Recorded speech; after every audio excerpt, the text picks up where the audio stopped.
Hello, welcome to today's podcast. My name is Danny Martinez. Today, I wanted to just make a small episode about Charlie Kirk, who passed September 10th, 2025. I think this is a very tragic situation. I'm not very political or watch politics at all in general, but I did see videos of him speaking. I know he might have said some things that were controversial, but I don't think it should cost someone's life. So think of the family. It really hits close to home to me, for me personally, just because he was 31. I'm 33.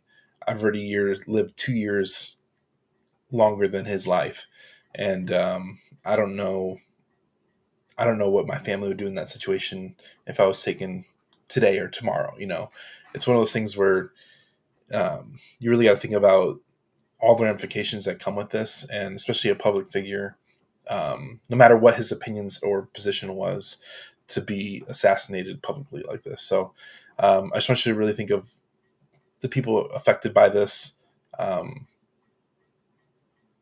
just there's nothing good that comes from hate, no matter what people's position or disposition.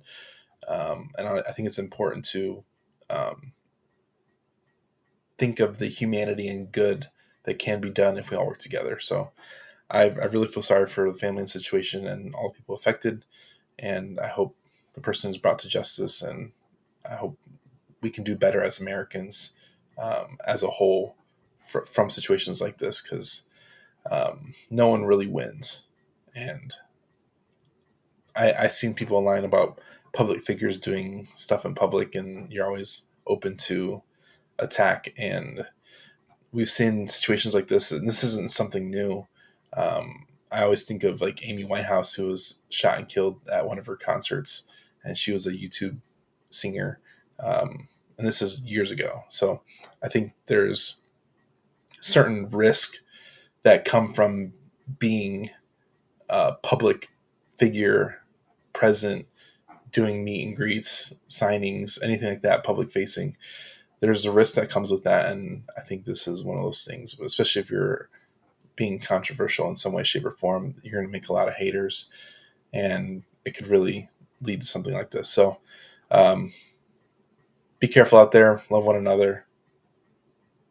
We'll see you next time. Thank you.